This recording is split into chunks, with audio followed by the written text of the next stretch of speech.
भोजना गयानां पिंडदानस्य तिरुपुत्रस्य पुत्रताः. आता याचं विवेचन करत नाही, मी पुढे जातो. जीवनामध्ये दोन प्रकारचा विचार करायचा आहे. या नाशिवंतातून शाश्वत काय? हा देह आम्हाला मिळाला आहे. देह हे साधन आहे. साध्य हे मुक्ती म्हणा, परमात्मा म्हणा, उद्धार म्हणा, किंवा साध्य हे मोक्ष म्हणा. शरीराच्या आयुष्याच्या साधनी सच्चिदानंद आनंद पदवी एवढा अधिकार नारायणे कृपा लोकोनी देवाशी याची देई घडे देवाचे भजन आणि हे ज्ञान नाही कोटी येण्याची शरीरा न येणे सरे किंबहुना चराचर आपण झाला. एवढी मोठी जी असणारी शक्ती या देहामध्ये आहे. पण काय केलं पाहिजे? त्याला ओळखीलं पाहिजे. एक बाजू याची अशी आहे की देह तो पाचाचा आणि गा उसना. हा देह नाशिवंत आहे. हा देह आगमापायी आहे. हा देह कर्माच्या बंधनामध्ये आहे. हा देह पंचमहाभूताचा आहे. हा देह कर्माचा आहे. हा देह नाशिवंत आहे. पण या नाशिवंतातून आम्हाला याला काहीही देतो म्हणलं तर हे राहू शकत नाही. एके दिवशी जाणार आहे. देह जाणार त्याशी काळोबा काळ बांधून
आयुष्य संपल्याच्या नंतर कोणालाही कुठेही कधी असणार जिथं मरण आहे तिकडे आपल्या पायानं जावं लागतं.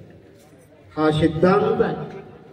येथे नाही गुरु आदे अवतार येरती पामर जीवकीची. राजा असो, रंक असो, फकीर असो, कोणी असो, जाणं हे आहे. जन्म कशा करतात? तर मृत्यूसाठी. आणि मृत्यू कशासाठी? एक वाक्य बोलतो तुम्हाला. आपण दिवस निघाल्याच्या नंतर आपण आनंदी असतो. सूर्यदेवाची आपण पूजा करतो आहे ना. उगवलेला सूर्य संपूर्ण जगाला आनंद देणारा आहे. पण मावळता सूर्य आनंदाचा नाही. काय बोला बरं. सूर्य जर नाहीच मावळला तर उद्या सूर्य कुठला? म्हणून सूर्यानं सांगून टाकलं, माझं मावळणं सुद्धा उगवण्यासाठी आहे आणि माझं उगवणं सुद्धा मावळण्यासाठी. आतला जो काळ आहे 12 घंट्याचा, तेवढंच आमचं जे आत्म्य सूर्याचा विषय. तसं आमचं तुमचं जीवन फक्त जन्मापासून ते मृत्यूच्या आतलं जे आयुष्य आहे ते जगणं आहे आणि ते जगणं सत्कर्मानं करा. याच्यासाठी हे कीर्तन आहे. पुढे बोलणार आहे. नाशिवंत देता मोक्षाले हाता आईशी बोल गीता भागवत. हा नाशिवंत देह समाजाला, सत्कर्माला, भक्तीला, अनुष्ठानाला तुम्ही खर्च करा. काय मिळत? मोक्ष येईल हाता आईशी बोले गीता भागवत. काही माणसं जिवंत असून मेल्यासारखे आहेत या जगात. मी नाव सांगणार ते कशाला भांडण घ्या. आणि काही माणसं जगामध्ये असे आहेत जाऊन कितीतरी वर्ष झालं तर अनेक जे असणार जिवंत आहेत. म्हणून एका माणसानं आयुष्य किती माणसाचं? मनुष्याचं आयुष्य किती? अल्प आयुष्य आपलं आयुष्य किती? एका म्हणता बाबा 100 वर्षाचं आहे पण 80 मध्ये जावं लागते, 70 मध्ये जावं लागते, 60 ला जावं लागते, कोणाला 50 ला जावं लागते, कोणी 40 मध्ये, कोणी 30 मध्ये, कोणी 10, 5. उपजल्या पिंडा मरण सांगा. त्याच्यासोबत मग आयुष्य नक्की सांगता येणार नाही. अहो मेल्या दिवशी तर सांगायला काय करायचं ते सांगायला आपण राहत नाही काय सांगणारा राहतो काय. माझा एवढा विषय आहे. चला 80 वर्षाचं आयुष्य आहे हे शास्त्रानं सांगितलं. हे 80 वर्षाचं आयुष्य तुमचं नाही. मग कोणतं आहे आयुष्य? शास्त्र बारकावा सांगते तुम्ही गेल्याच्या नंतर या समाजाने, या कुटुंबाने आणि या संपूर्ण जगाने तुमची किती दिवस आठवण ठेवतात याच्यावर तुमचं आयुष्य. शिवाजी महाराजांचं आयुष्य किती? तुकाराम महाराजांचं आयुष्य किती? आमच्या ज्ञानेश्वर महाराजांचं आयुष्य 750 वर्ष आज आहे आणि वाढणार. मोठी माणसं आयुष्यानं मोजता येत नाही. तर मोठी माणसं पुण्यानी, सत्कर्मानी, योगदानानी, समाजकार्यानी जी असणारे मोठी असतात. म्हणून आपल्याला जितकं दिवस लोक ओळखीतात, आठवण ठेवतात, तितकं दिवस आपलं आयुष्य आहे. ज्या दिवशी आम्ही मेल्याच्या नंतर आम्हाला, ज्या दिवशी कोणी आमच्या घरच्यानं जर विसरलं तर त्या दिवशीच आम्ही मेलो.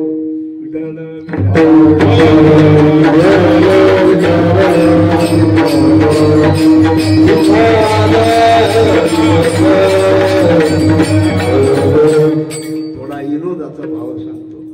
माणसाच्या जीवनामध्ये जर विचार नसेल तर काय होतं? एक मोठा असणारा राजाचा जावाई असणारा सासरवाडीला निघाला.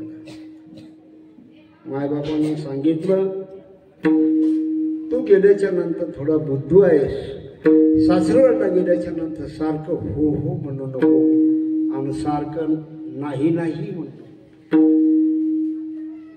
सारखं हो म्हणलं तर आमच्याकडे एक पाहुणा म्हणून झोपल्या का? हो म्हणायला म्हणलं हो तर झोपल्या कसं?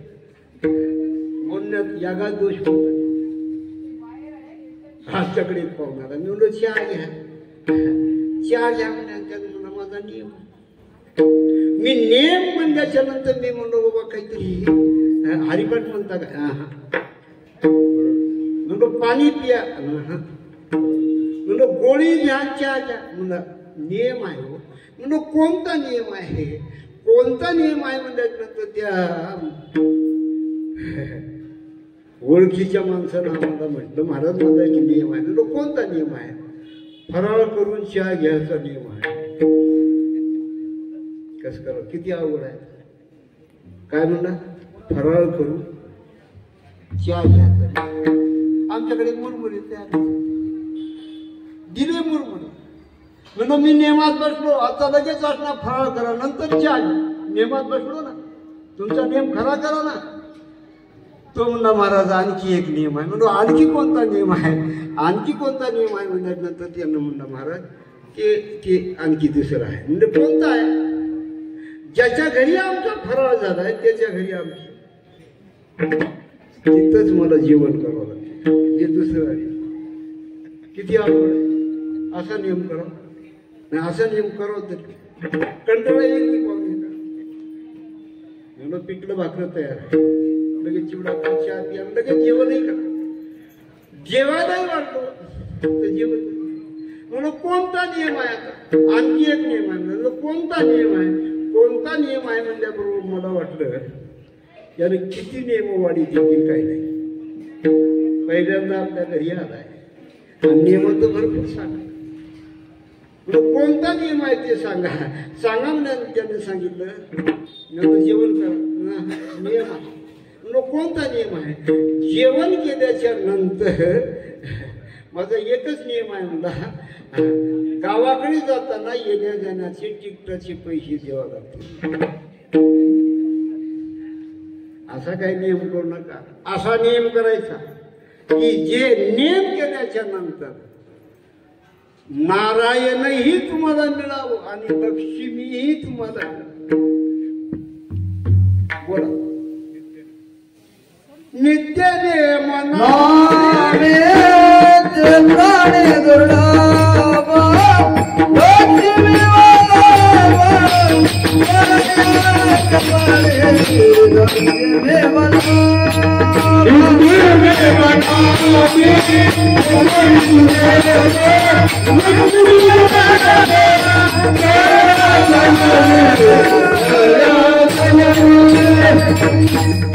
नित्य नियम असा करा. नित्य नियमामध्ये जप करण्याचा नियम करा, देवदर्शनाचा नियम करा, संत दर्शनाचा नियम करा, नित्य नियमामध्ये अन्नदानाचा नियम करा, नित्य नियमामध्ये दररोज देवाची पूजा करण्याचा नियम, की ज्या नियमामुळं परमात्मा तुम्हाला प्राप्त व्हावं, लक्ष्मी तुम्हाला प्राप्त व्हावं असा नियम आहे. असा काही नियम करा. वायफळ नियम करून समाजापासून दुरापास कशाला होतो? कंटाळा येईल समाजाला. हे काय सांगू लागलो होत? काय सांगू लागलो होत? आता जे तुम्ही सांगू लागले ते सांगू लागले. तसं नाही. मी सांगू लागलो होतो जावाई सासरवाडीला निघाला. आईनं बापानं सांगितलं की एकदा हो म्हणून, एकदा नाही. सासरवाडीला गेल्याबरोबर जे असणार सर्व मंडळी पाय धुवायला पाणी दिलं आणि लगेच म्हणायला लागले जावई बापू आलात काय? हो हो म्हणला. बरोबर आहे. म्हटलं बरोबर. हो आलात काय? हो म्हणला. सासऱ्यांना लगेच विचारलं घरची मंडळी खुशाल आहेत काय? नाही म्हणलं. आता उगाच आगाव खुशाल काही झालं. एकदा हो म्हणायचं आणि एकदा नाही. घरची मंडळी खुशाल आहेत काय? म्हणणार नाही. मग मेहुण्यानं विचारलं दवाखान्यात नेले काय? हो. तुमचे वडील? हो दवाखान्यात. हो. मग आम्ही जाऊ तर आम्हाला भेटतील काय? नाही. विनोदाचा भाव सोड. कुठं हो म्हणावं, कुठं नाही म्हणावं, कुठं अन्नदान करावं, कुठं अन्नदान करू नये हे माणसाला कळावं. माणसं जगामध्ये एवढी श्रीमंत झाले, एका रात्रीमध्ये ढाब्यावर जाऊन 10,000 हजाराच्या पार्ट्या करतात आणि मायबापाची सेवा करतात. एकाच्या घरी गेल्याबरोबर फोटो दिसतो. काय बघता बऱ्याच बरोबर एवढी फोटो, इतके छान, एवढी भारी फोटो मला कुठेही मिळत. काय आदर्श आहे तुमच्या घरात याचा? काय बापाविषयी तुमचं प्रेम आहे? एवढी मोठी फोटो आहे तुमची. ते महाराज म्हणला तुमची गैरसमज झाली. ते फोटो आमच्या बापाची नाही. म्हणलं कोणाची होईल? ते सासऱ्याची होईल. हे तिच्या बापाची, तिच्या बापाची. म्हणून तुमचा बाप आमचा बाप मोठ्यामध्ये भीक मागा. कसं करावं? आई रे बेईमान दुनिया आई रे बेईमान दुनिया आई रे बेईमान दुनिया आई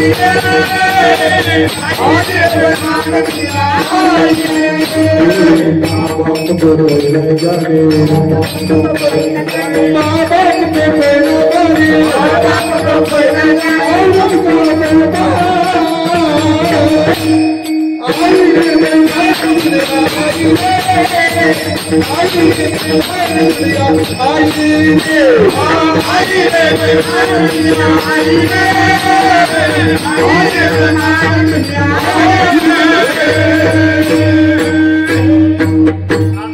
परमार्थाचा सत्कर्माचा सातत्याने विचार केल्याच्या नंतर हे भवसिंधू आहे ना, या भवसिंधूतून आम्हाला तरता येईल. भवसिंधू म्हणजे जन्माचं दुःख आणि मृत्यूचं दुःख. जन्म आणि मृत्यू हे दोन्ही जे असणारी दुःखच आहे. या दुःखातून मुक्त होणे त्याला उपमा देत असताना सागराची उपमा दिली. भव म्हणजे संसार आणि सिंधू म्हणजे सागर. आता किती दुःख आहे जन्माचं सांगता येणं शक्य नाही. मृत्यूचं किती दुःख आहे हेही सांगता येत नाही. पण जन्म मृत्यूच्या दुःखाला नाहीस करणार एकच तत्व आहे ते म्हणजे भगवंताचं नाम. किती वेळा जन्मायाले किती वाले भजित वननिया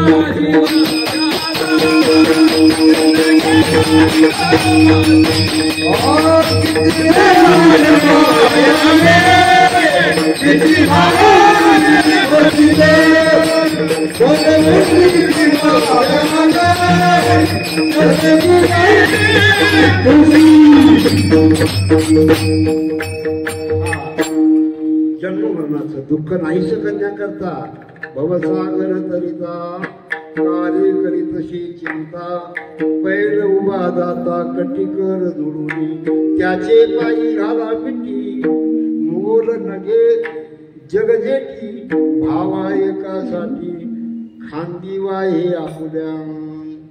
नामचिंतनाची ताकद एवढं मोठं सामर्थ्य आहे. जन्म आणि मृत्यूचं दुःख हे भगवंताच्या भक्ताला नाही. तुकोबाराय नामचिंतनाच्या द्वारे, अभंगाच्या द्वारे, भक्तीच्या द्वारे, वारीच्या द्वारे एवढी मोठी पुण्याई गोळा केली की परमात्म्याला इथं यावं लागलं आणि सदेह वैकुंठाला गेले. हे कोणाची ताकद? तुकोबाराय मेले नाही, गेले. आणि ज्ञानेश्वर महाराज प्रत्यक्ष इथं नाही पण समाधीमध्ये जिवंत आहे. हे कोणाची ताकद? हे जन्मावर आणि मृत्यूवर विजय मिळवण्याची ताकद. हे कशामध्ये आहे? हे कशात आहे तर नामचिंतनामध्ये आहे. हे माणसाला कळत. बाकी हात येत कसं आहे, कसं आहे ते दुसरं नाशिवंत देह जाणार नाशिवंत देह जाणार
प्रमाण अत्यंत महत्वाचे आहेत, पण आपल्याला वेळ नाही.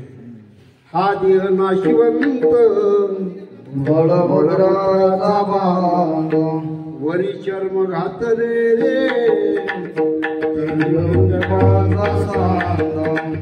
रव रव दुर्गती रे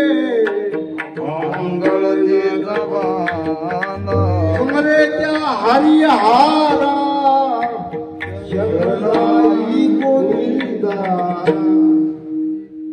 हा देह नाशी. भगवंतानं अर्जुनाला हीच गोष्ट सांगितली. काय म्हटली गीतेमध्ये?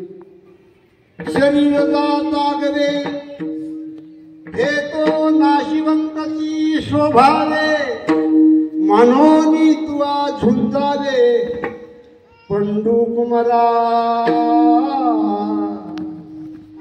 जगामध्ये आकार आहे तो नाशिवंत. अवघाची आकार राशी जगामध्ये जेवढी म्हणून आकाराला आलेली वस्तू आहेत, नाम रूप हे दोन्ही वस्तू असणाऱ्या कशा आहेत? नाशवंत आहेत, संपणारे आहेत, मृत्यूच्या मुखात जाणारे आहेत. या जगामध्ये एकच अशी वस्तू आहे की त्याचा नाश. अवघाची आकार ग्राशीला काळे एक ते निराळे हरीचे नाम. भगवंताचं नाम हजारो वर्षाखाली होत, आजही आहे आणि इथून पुढे हजारो वर्षापर्यंत राहणार. का? सत्य तू सत्य तू सत्य तू विठ्ठला कागा गालिलेला जगदाकार असा परमात्मा आहे आणि असं शरीर आहे. या जगामध्ये लटिका व्यवहार सर्व हा संसार वाया म्हणून क्षणोक्षणाला विचार करा. नाशवंत ते आहे हेही विचार करा. तरावया पार म्हणून विचार करा. आणि विचार करून काय करा? काहीच करू नका. विचार करून एक काम करा. कोणतं?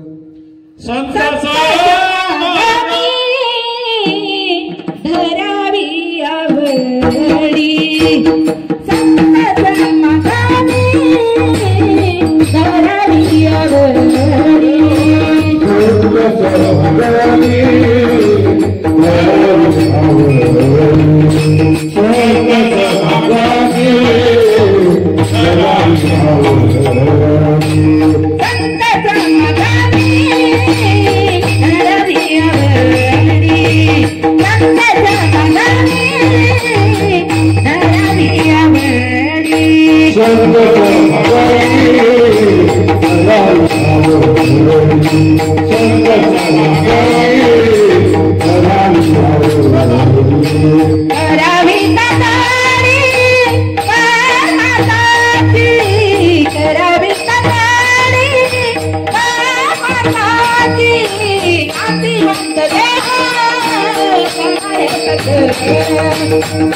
सांगतेकडे जाऊ. करावी तातडी परमार्थाची. परमार्थ आणि अर्थ. अर्थ म्हणल्याच्या नंतर तुम्हाला माहिती आहे कारण का आमचे स्नेही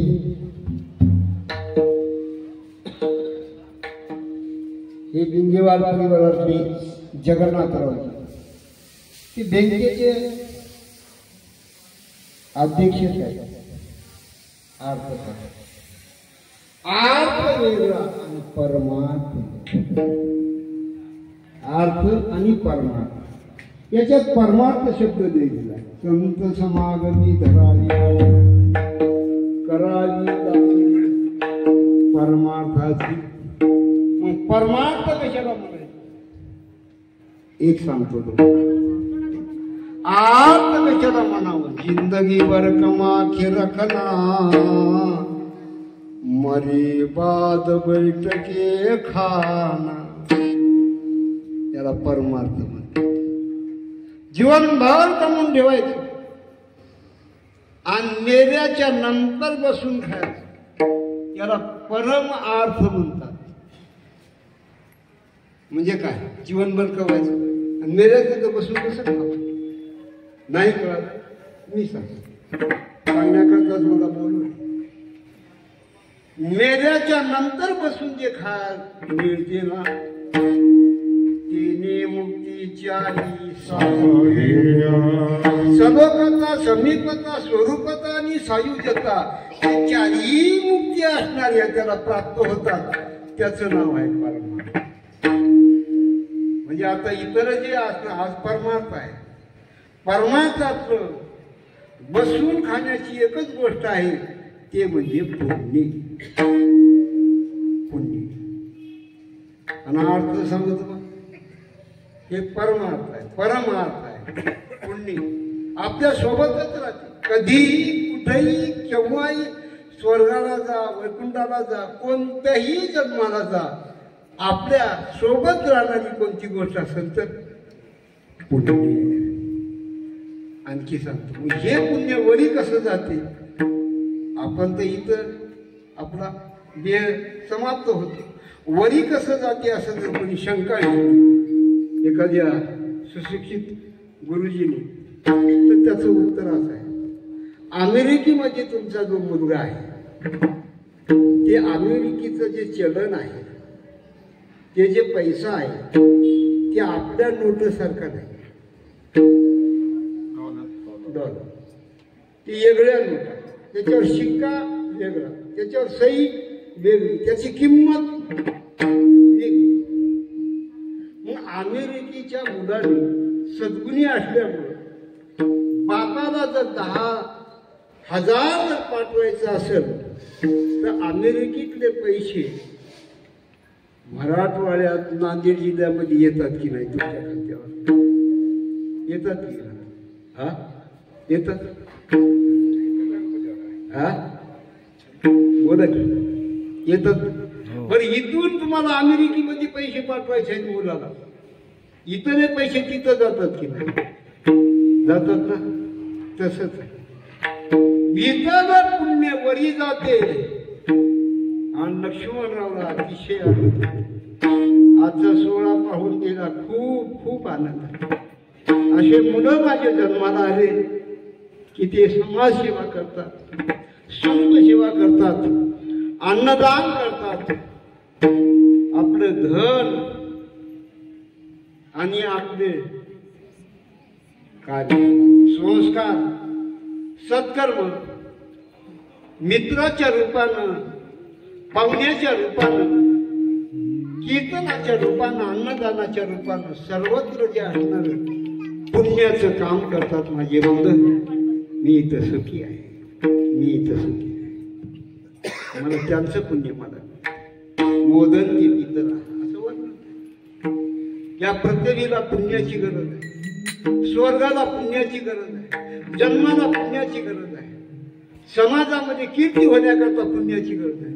पुण्य हे मानवी जीवनाचं लायसन आहे. लायसन त्या माणसाकडे पुण्य नसेल त्या माणसाला आणखी लायसन मिळालं, ते बिगर लायसनच्या गाड्या कोणीही पकडा आणि कोणी मारा, ते येम याला पोटभर मारा.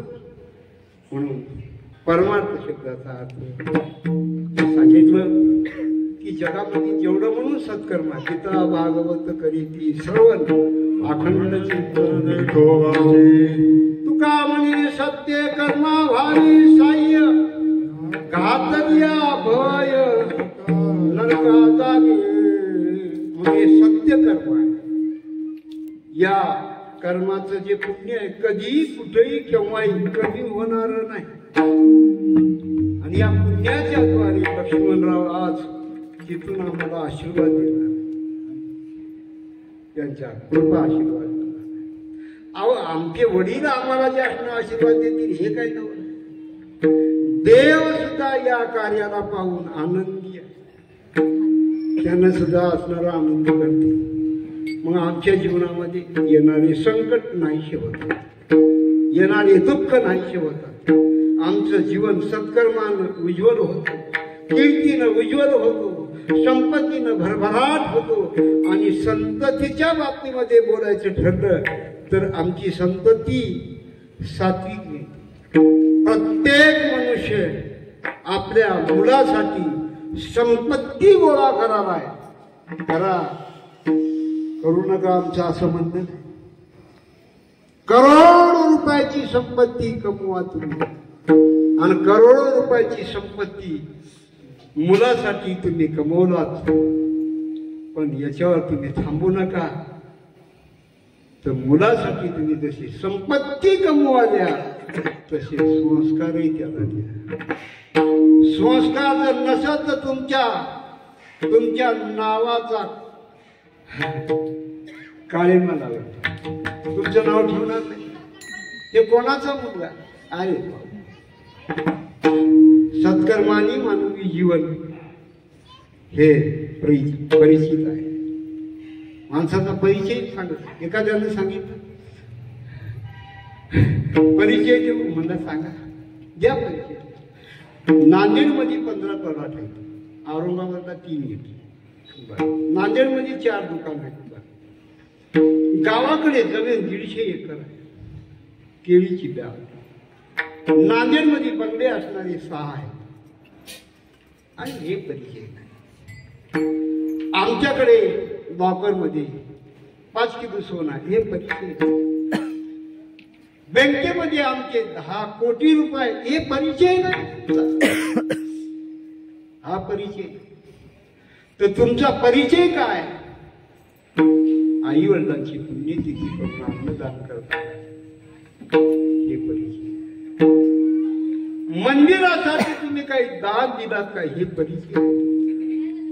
समाजासाठी काही योगदान दिलात का? हे तुमचा परिचय.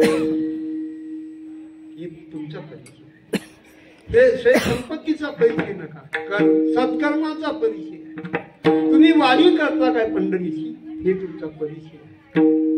संत सेवा करता का? हे परिचय. आई वडिलांच्या नावानं एवढा मोठा जो असला पुण्य सोहळा तुम्ही करता ना, हे तुमचा परिचय. तुमच्याकडे किती संपत्ती आहे हे आम्हाला माहिती नाही. आम्हाला काय करायचं? सत्कर्मासाठी किती परिचय संपत्ती आहे हे महत्वाचं.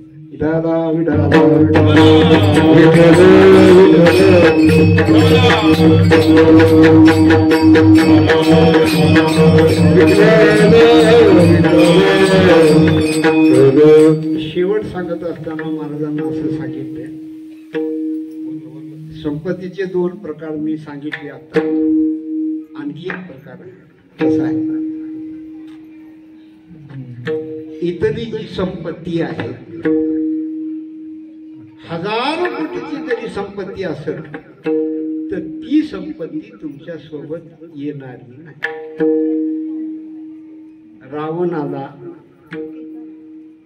7 कोटी सोन्याचे घर होते, एकही वीट किंवा एकही गराम सुद्धा त्याच्या सोबत येत नाही.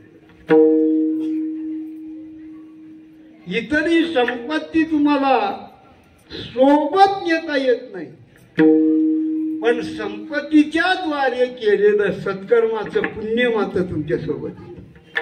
हे महत्वाचं मुद्दा आहे.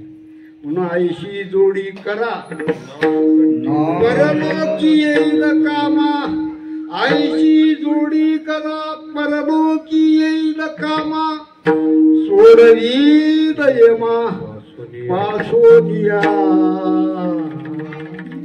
असं धन कमवा, परलोकामध्ये उपयोगाला येईल.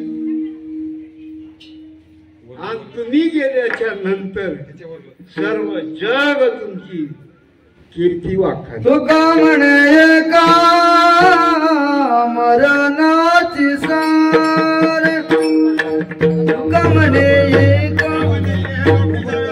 तुका म्हणे तुका